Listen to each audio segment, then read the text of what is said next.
자, 다음으로 넘어가 보겠습니다. 더불어민주당 어제 이낙연 대표가 한 가지 결정을 했습니다. 당원을 개정하겠다.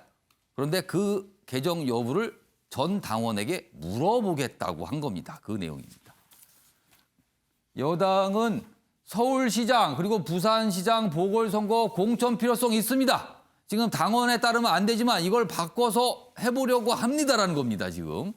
그러다 야당은 5년 전에 약속해놓고 이거 깨는 겁니까? 이렇게 또 비판을 했죠. 내용 보겠습니다. 더불어민주당 당원에요. 비위로 재보선 땐 후보를 공천하지 않는다. 그러니까 당에 소속된 뭐 단체장 등등등이 문제를 일으켜서 문제가 된 거니까 우리는 안 하겠다라는 거죠. 이게 한 5년 전에 굉장히 개혁 중에 하나로 나온 거거든요. 그리고 당원에 반영이 됐고요. 그런데 이 당원 고쳐서라도 후보를 내기로 한 겁니다. 그런데 여당은 논란이 있지만 후보를 내는 게 공당, 당으로서의 도리입니다. 그런데 야당은요, 거세게 반발하면서 무슨 천벌 뭐 이런 단어까지 등장을 했습니다. 지금요. 지금 상황은 지금 이런 모습입니다. 다음 기사 하나 더 보겠습니다. 민주당 서울 부산시장 공청 수순 책임 뭉개고 득실만 따졌다. 경향신문 기사는 책임 뭉개고 득실만 따졌다. 이렇게 좀 평가를 했네요. 전당원 찬반 투표로 명분을 확보하려 한다. 그러니까 당원들에게 어떤 리스크, 위험을 전가하는 거 아니냐. 당원들이 원하니까 하는 겁니다. 뭐 이렇게 간다는 거예요. 이낙연 대표는 어제 뭐 피해자에게 사과하고 그리고 나서 그렇지만 뭐 출마 공천 필요성이 있습니다. 이렇게 설명이 좀 됐습니다. 자, 그럼요. 이와 관련해서 어제 이낙연 대표의 이야기 그리고 야당의 반응까지 묶었습니다. 보시죠. 후보자를 내지 않는 것만이 책임 있는 선택은 아니며 오히려 후보 공천을 통해 시민의 심판을 받는 것이 책임 있는 공당의 도리라는 판단에 이르게 됐습니다. 그래서 저는 오늘 오전 최고위원회의의 동의를 얻어 후보 추천의 길을 열 수 있는 당원 개정 여부를 전당원 투표에 붙여 결정하기로 했습니다. 마치 당원의 뜻이 곧 국민의 뜻인 것 마냥 포장하려는 민주당의 행태는 비겁하기만 합니다. 차라리 꼭 후보를 내야겠다고 솔직해지십시오. 2015년 문재인 대통령이 대표였던 당시에 만들어진 규정이기도 합니다. 그러나 더불어민주당은 우회의 꼼수를 선택했습니다. 정의당이 대변인도 거세게 비판했어요. 자, 좀 거세게 비판했는데 과거에는 민주당의 모습이 조금 달랐습니다. 당시에 이런 당원을 만들었을 때 그리고 야당에서도 이렇게 비슷하게 귀책 사유가 있는데 후보를 내는 경우가 있었거든요. 그때 또 민주당에서 어떤 비판의 목소리가 나왔는데 과거 목소리 확인해 보겠습니다.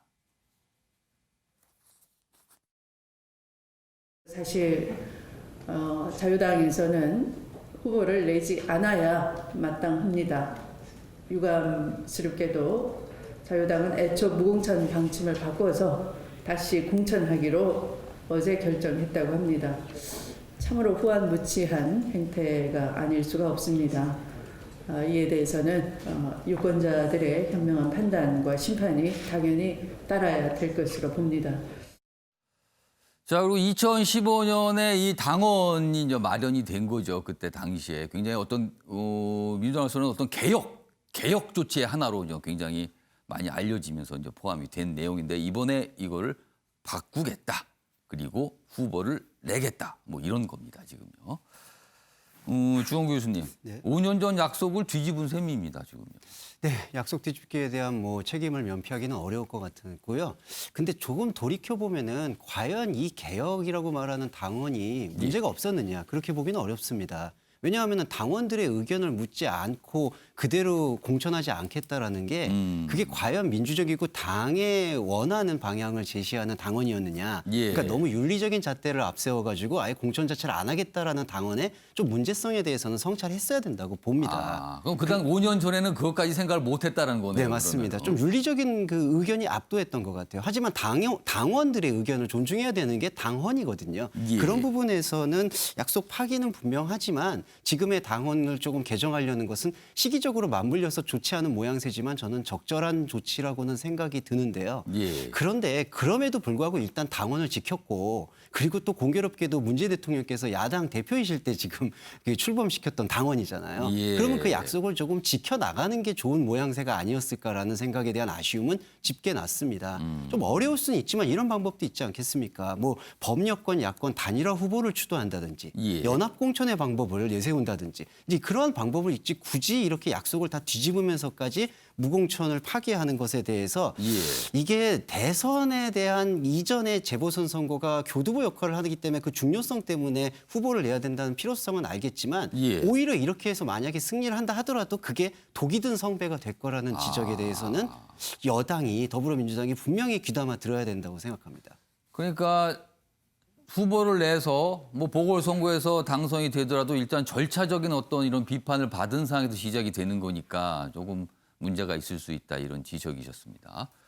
장윤희 변호사. 네. 이번에도 전당원 투표를 한다고 그래요. 이제 이틀 동안 내일부터 이틀 동안 하는데 앞서서 총선 당시에도 전당원 투표회의가 있었습니다. 그러니까 네.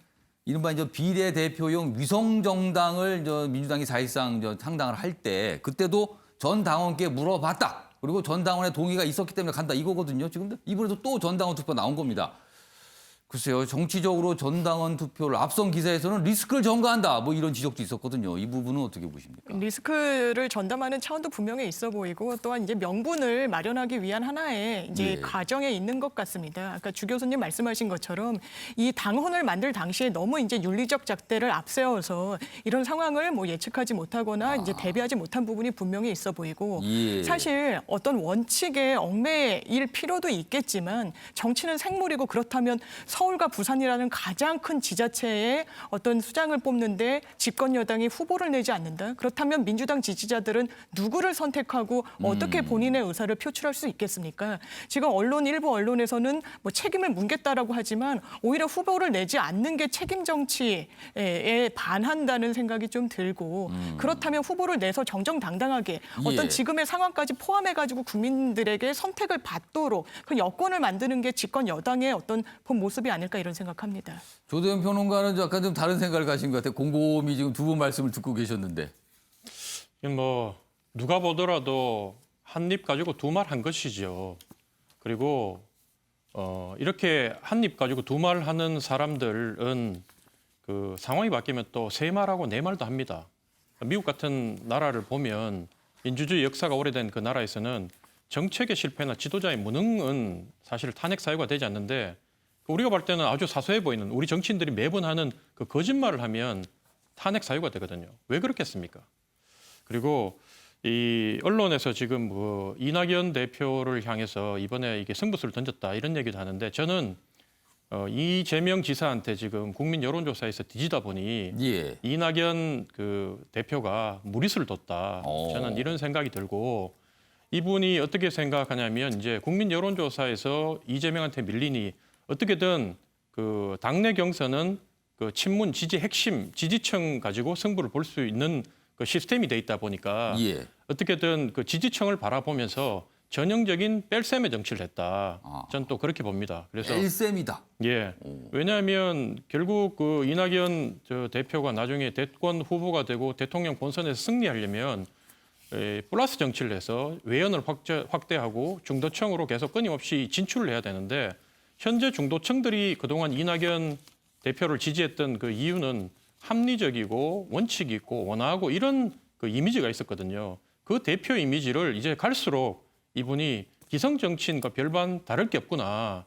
그럼 이낙연이라는 사람이 뭐 어떻게 보면 좀 이렇게 이재명 지사보다 사실은 추진성이나 과감성도 없는 것 같은데 그럼 뭘로 이재명하고 승부할 거냐. 예. 이런 의구심을 이제 점차 중도층이 저는 가질 거라고 보고 이게 지금 당장은 이 지지층들, 당원들을 만족시켰을지 모르지만 어쨌든 국민들이 바라봤을 때 대선에는 그렇게 좋은 영향을 끼쳤다. 저는 그렇게 보진 않습니다. 그러니까 이번 요 이낙연 대표의 이런 결정이 어떤 승부수인데, 그 지금 대선 주자잖아요. 대선 주자를 승부수인데 이게 과연 좋은 영향이 있겠는가?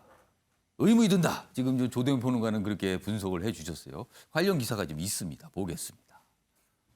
대선 바라보는 이낙연의 정치 승부수다. 보선 책임론에도 공천을 강행하려는 것이다. 이렇게 돼 있습니다. 그러니까 왜 후보를 내려고 하는가 이거에 대한 분석을 갖고 있는데 이낙연 대표, 대선주자 이낙연의 승부수다. 이렇게 분석을 한 겁니다. 여기 보면 뭐 전당원 투표는 불가피 결정을 위한 명분, 그리고 뭐 공당, 집권당 책임을 다해야 된다. 후보 안 나는 거는 그건 책임을 다하는 거 아니다. 뭐 이런 약간의 명분을 삼았다라고 설명이 돼 있고요. 후보군 몸풀기 나듯하다. 뭐 이런 내용까지 있습니다. 자, 김근학 교수님. 한 가지 궁금한 것이요. 지금 일단 이 정도 보면은요. 전당원 투표 아마도 큰 문제가 없다면은 찬성이 나오겠죠. 그러면 개정이 돼서 후보를 내는 쪽으로 갈 겁니다. 그런데 만약에 개정을 안 하고 지금 당원대로 후보를 안 냈을 경우에 후보를 안 내서 그렇다면 후보 출전하니까 다른 당으로 넘어가게 되겠죠. 당선자가. 그러면은 이낙연 대표가 대선에서 불리해지는 겁니까? 그렇게 되면은? 충분히 그럴 수 있죠. 우리가 현실적으로 지금 공천을 안 하고 예. 서울시 그리고 부산시 가장 인구가 많은 두 도시에서 선거를 안 낸다. 그러면 사실은 어떻게 보면 가장 집권당이라고 할 수 있는 당이 선거에서 무력화되는 것이고 배제되는 건데 예. 그거를 당원이나 지지자들이 감당할 수 있을까요? 그리고 이제 더 중요한 차라리 지금 어떤 말을 바꿨다 이런 비판을 받는 게 낫지 후보를 안 내서 이거를 출전조차도 못 시키는 그렇죠. 게 더 문제다 이렇게 자, 판단했다는 건가요? 문제는 사실 이런 겁니다. 그러니까 예. 예컨대 지금 성추행 혐의로 두 분 다 이제 그만두신 거잖아요. 예. 그러니까 국면으로 보면 유리한 국면이 절대 아니에요. 그러니까 이제 보궐선거 책임론이 뒤따를 텐데 왜 이거를 하느냐 뭐 이런 얘기도 있거든요. 예. 그런데 이걸 사실상 털고 가지 않는다. 이 재보궐선거에서. 그러면 이게 대선까지 영향을 미칠 수밖에 없는 것이거든요. 예. 그러니까 그런 거를 이미 이제 이 상황에서 정리를 하고 가야만 예. 대선에서 이 논란이 계속 반복되지 않는 것이고 또 그 선거 과정 속에서 우리가 이러한 불법행위, 범법행위 다시 안 하겠다는 계속 청사진을 계속 보여주는 것이 실질적으로 후보를 국민들의 출마하는 게 이제 그런 그렇죠. 신호를 보내는 국민들에게 것도 책임을 있다. 지는 것이지 예. 여기서 그냥 이렇게 빠져버린다. 그러면 사실 저는 당원이 잘못됐다고 믿는 것이 당원들의 어떤 선택권을 제약하는 것뿐만 아니라 예. 국민의 선택권, 국민의 주권을 제약하는 거거든요. 그러니까 국민의 심판권을 왜 제약합니까? 당이. 그러니까 실질적으로 잘못했으면 표로서 주권자들이 심판할 수 있는 기회를 보장해 줘야 되는 거죠. 그걸 피해간다 그러면 국민들이 그 부분에 대해서 자신의 어떤 권리를 행사 못하게 하는 거잖아요. 그러니까 그런 부분에서는 이 모든 것을 감내하고 받아들이고 정면 돌파하겠다. 이 상황에서 지면 지는 대로 이것이 저는 유리하다 예. 이렇게 생각합니다. 그러니까 지금 이 승부수가 후보를 내서 서울시장을 민주당이 당선을 시키면 승부수가 아니라 통하는 거잖아요. 그러면. 근데 만약에 후보를 냈는데 서울시장에서 낙선이 됐어요. 그럴 경우는 어떤 낙선이 영향이 있을까요? 되더라도 이 과정 속에서 책임을 다 지는 거거든요. 그러니까 국민들에게 우리가 이러한 부분이 잘못했고 그래서 이렇게 잘할 것이다라고 말씀을 드렸는데 예. 국민들이 그러면 이번에 다른 당 뽑을게 하고서 이제 그 심판을 했단 말이에요. 그럼 그 부분은 심판을 받은 것이기 때문에 그러니까 매듭을 짓는 그렇죠. 효과는 있을 것이다. 그래서 여기 보면 이제 정치 승부수다. 그래서 대선 국면까지는 영향이 안 미치게 할 수 있는 그런 유리한 부분이 있다. 이렇게 그런 판단이 있을 거로 이제 해석을 해주신 거예요 지금요. 요 정치 승부수라는 뜻의 이 행간의 의미는 낙선, 당선 어떤 경우든 뭔가를 이제 매듭을 짓는 효과가 분명히 있을 것이다. 이렇게 좀 해석을 해주셨습니다. 알겠습니다. 셈법들이 좀 복잡하네요. 이게 단순히 당원을 바꾸는 이 차원이 아닐 수도 있다는 겁니다.